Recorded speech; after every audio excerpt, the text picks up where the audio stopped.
আসসালামু রহমতুল্লাহি ওয়া বারাকাতু। আমার একদম কাছের এক প্রিয় ভাই আব্দুর রহিম মাস্টার, ওনার ঘরে বসা। অবশ্যই আপনারা যারা ফেসবুক পরিবারে কাজ করেন, মাস্টার আব্দুর রহিম ভাইকে আপনারা সবাই চিনেন, যারা লোকালিটি রয়েছেন 29 ডিস্ট্রিক্টে, বিশেষ করে কৈলাসরবাসী যারা রয়েছেন। অবশ্যই আসলে উনিও খুব সুন্দর সুন্দর কন্টেন্ট তৈরি করে কিন্তু ফেসবুকে কাজ করেন। আপনারা অবশ্যই ওনার ভিডিওগুলো দেখবেন। আজকে বর্তমানে ওনার ঘরে বসা, যদি কিছু বলেন। আসসালামু আলাইকুম। ফেসবুক পরিবারের সকল সদস্যদের আমার ভাই আমার ডাকে আজকে আমার ঘরে এসেছেন, ওনাকে ধন্যবাদ জানাই। ফেসবুক পরিবার ওনার অনেক বড়। আমাদের এলাকায় উনি অনেক অনেক পরিশ্রম করে এই ফেসবুক পরিবারে উন্নতি সাধন করেছেন। আমি এটাই বলবো, আপনারা প্রত্যেকে ধৈর্য সহকারে ফেসবুকে কাজ করে যান।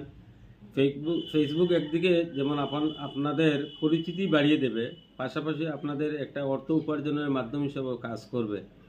আমি আশা করব আমাদের যে বাস্তব পরিবেশ, বাস্তব যে আমাদের চরিত্র, সেগুলা নিয়ে আপনারা বেশি বেশি কন্টেন্ট তৈরি করবেন।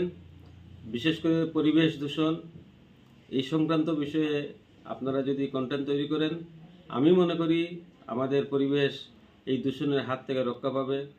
আমাদের বর্তমানে সবচেয়ে বিষাক্ত পরিবেশ হচ্ছে প্লাস্টিক দূষণ। সেই প্লাস্টিকের ব্যাগ যত্রতত্র ফেলবেন না, সেগুলো একটা নির্দিষ্ট স্থানে ফেলবেন এবং পরিবেশকে সুন্দর করে তুলবেন, এটাই আমার প্রত্যাশা। অবশ্যই সবাই ভালো থাকবেন, সুস্থ থাকবেন। ভিডিওগুলো যারা দেখবেন, নিশ্চয়ই উনি আমার প্রতিদিন আমার লাইভে যায়। আমার লাইভে আপনারা অনেক বন্ধুরা আসেন, বন্ধু নেন।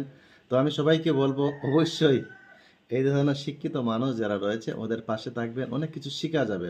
যে পরিবেশ নিয়ে যে কথা বললেন, শুধু পরিবেশ এগুলা যে পলিথিনের ব্যাগ নিয়ে পরিবেশ না, অনেক কিছু রয়েছে পরিবেশ। তো আমরা অবশ্যই অবশ্যই ওনাদের কাছ থেকে আমরা শিখতে পারবো। সবাই ভালো থাকবেন, সুস্থ থাকবেন। আজকের মতো ভিডিও থেকে বিদায় নিচ্ছি। আল্লাহ হাফেজ। আসসালামু আলাইকুম।